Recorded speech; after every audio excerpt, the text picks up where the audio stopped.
বিনতা পুত্র গরুর মহারাজ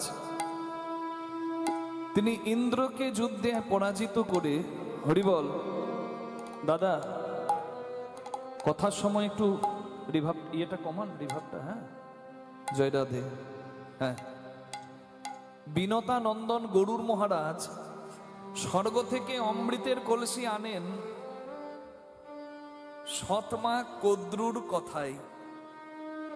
সৎমা বলে, গরুর তুমি তোমার মায়ের যদি দাসিত্ব মুক্তি দিতে চাও, তোমার মা তোমার দাসী, তোমার মাকে যদি মুক্তি দিতে চাও তুমি অমৃতের কলসি আনো। সৎমা কদ্রুর কথায় বিনতা নন্দন গরুর মহারাজ অমৃতের কলসি আনলেন মর্তধামে। এরপরের কথাগুলো আপনারা জানেন, গরুর পুরাণের কথা। ইন্দ্রকে যুদ্ধে হারিয়ে শ্রী বিষ্ণুর বাহন গরুর মহারাজ আনলেন অমৃতের কলসি, রাখলেন বৃন্দাবনের একটা কদম গাছের ওপর। এই মর্তধামে কদম গাছে একটু অমৃত পড়ল, আর অমৃত পেয়ে কদম গাছটা অমর হয়ে রইল। এখনো যাবেন বৃন্দাবনে, চিরহরণ ঘাটে দেখবেন অক্ষয় কদম গাছ, যে গাছের ওপর চেপে কৃষ্ণ ভগবান কালীয় নাগকে দমন করার জন্য যমুনার জলে কালীদহে ঝাঁপ দিয়েছিল। তাহলে অমৃত যে পায় সে অমর হয়ে যায়। অমৃতের কলসি আনলো, রাখলো কদম গাছের ওপর।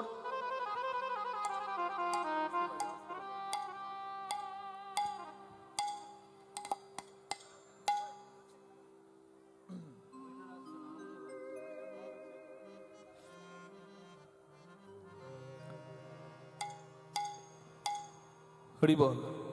কদম গাছের ওপর অমৃতের ভাণ্ডটি নামিয়ে গরুর মহারাজ সৎমা কদ্রুর কাছে গিয়ে বলে, মা দেখো। সৎমা কদ্রুর কাছে গিয়ে বলল, মাগো তুমি বলেছিলে অমৃতের কলসি আনতে পারলে আমার মাকে তুমি মুক্তি দেবে। এই দেখো আমি অমৃতের কলসি এনেছি, দাও আমার মাকে মুক্তি দাও। বলে, বেশ, তুমি যখন তোমার প্রতিজ্ঞা রাখতে পেরেছো, আমি আমার প্রতিজ্ঞা রাখছি। আজ থেকে তোমার মা বিনতা আমার দাসী হয়েছিল, আজ থেকে আমি মুক্তি দিলাম। এখানে সাপও মরল, লাঠিও ভাঙলো না মা। গরুর মহারাজ অমৃতের কলসিটা এনেছিল কাদের জন্য? সাপেদের জন্য। কিন্তু সাপেরা কি অমৃত পেল? পেল না। অমৃতের কলসিটা গরুর কদম গাছ থেকে নামিয়ে মাটিতে বিছুলি ছড়ানোর মতো, খড় ছড়ানোর মতো কিছু ধারালো ঘাস ছড়িয়ে দিয়ে তার উপর নামিয়ে দিল। যেই না মাটিতে অমৃতের কলসি কুম্ভ নামানো দেখেছে সাপেরা, সঙ্গে সঙ্গে সাপেরা ছুটে এসেছে অমৃত খাবার জন্য। একবারে জীব তাদের বের হয়ে আছে। গরুর মহারাজ বললেন, মূর্খ সর্পকুল, জানিস না শুদ্ধ না হলে কেউ অমৃত পায় না। হরি বল। যা স্নান করে শুদ্ধ হয়ে আয়। সাপেরা গেল স্নান করতে, আর ঠিক এমন সময় গরুর ইন্দ্রনন্দন ইন্দ্রের ছেলে জয়ন্তকে ইশারা করে দিল, এই সুযোগ, তুমি অমৃতের কলসি নিয়ে পালাও, নাহলে সাপেরা যদি অমৃত খায় তাহলে পৃথিবীতে সাপেরা অমর হয়ে গেলে শুধু বিষ থাকবে, আর কেউ থাকবে না। জয় রাধে। ইন্দ্রপুত্র জয়ন্ত, যাকে কেউ চোখে দেখতে পেত না, সে অদৃশ্যমান ছিল, অমৃতের কলসি নিয়ে পালিয়ে গেল। সাপের আর অমৃত পেল না। এই যে জয়ন্ত পালিয়ে গেল অমৃতের কলসি নিয়ে, যাবার সময় 4 জায়গায় ইন্দ্রের ছেলে জয়ন্ত অমৃতের কলসি নামিয়ে বিশ্রাম নিয়েছিল। আর এই 4টে জায়গা ভারত ভূমিতেই, নাসিক, উজ্জয়িনী, এলাহাবাদ আর প্রয়াগরাজ। এই 4 জায়গায় অমৃতের কলসি নামিয়ে বিশ্রাম নিয়েছিল বলে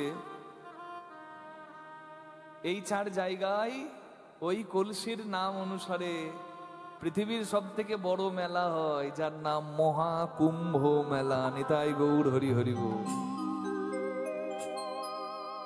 কুম্ভ মানে কলসি।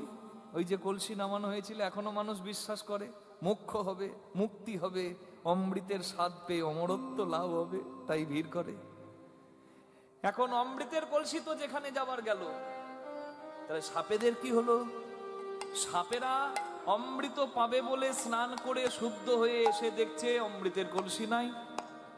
এখন সাপেরা ভাবছে অমৃতের কলসি না থাকলো তো কি হয়েছে, যদি 2-1 ফোঁটা অমৃত ওই ঘাসে লেগে থাকে তাতেও তো কাজ হয়ে যাবে, 1 ফোঁটা পেলেই তো কাজ। সাপেরা নির্বোধের মতো জিহ্বা দিয়ে লেহন করতে লাগলো ঘাসগুলো, আর ধারালো ঘাসে কেটে সাপেদের জীবগুলো 2টি খণ্ডে ভাগ হয়ে গেল।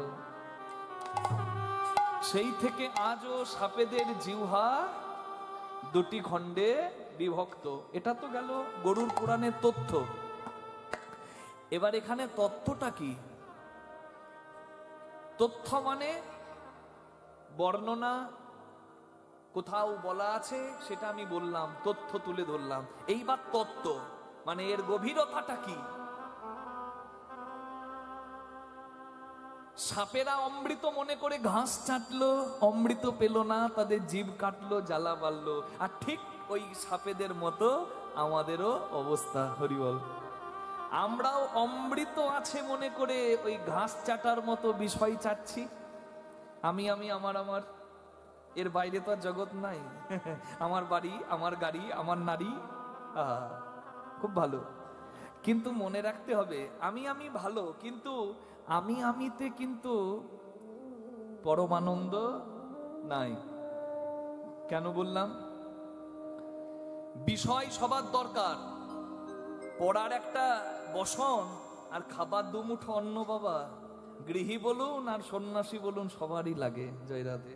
তাহলে বিষয় সবার দরকার, কিন্তু বিষয় শেষ কথা নয়। এই বিষয় বিষয়ে যেজন অন্ধ হবে তার ওই সাপের জীব কাটার মতো জ্বালা বাড়বে। এই বিষয়ের মাঝে অমৃত খুঁজতে হয়।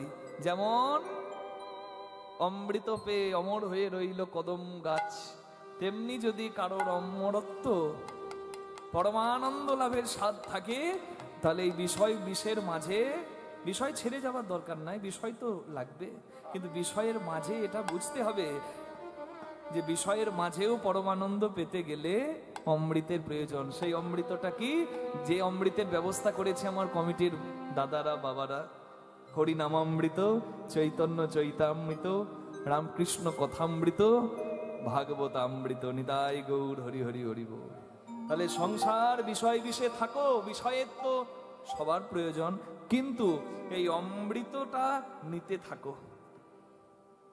হরি বল হরি বল। অহংকার কালিও নাগ বিষয় বিশুদ্গারে, সংসার কালিদহে তাই পরে মুড়ছিয়ে।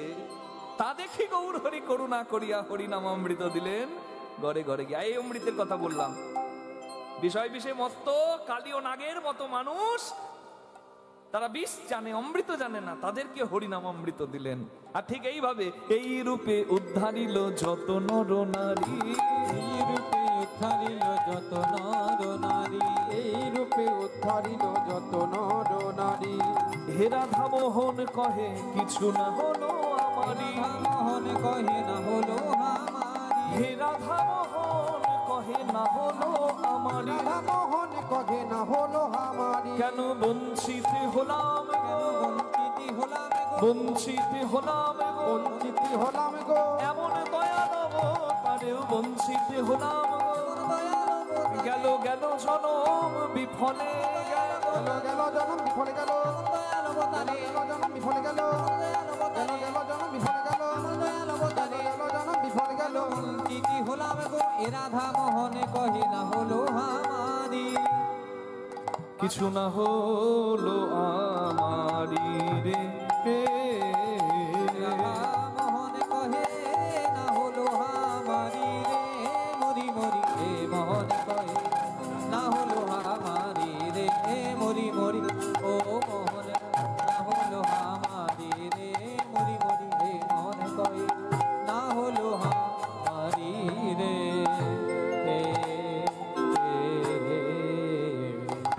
জয় জয় নিতাই গৌর প্রেমানন্দে হরি বল হরি বল হরি বল।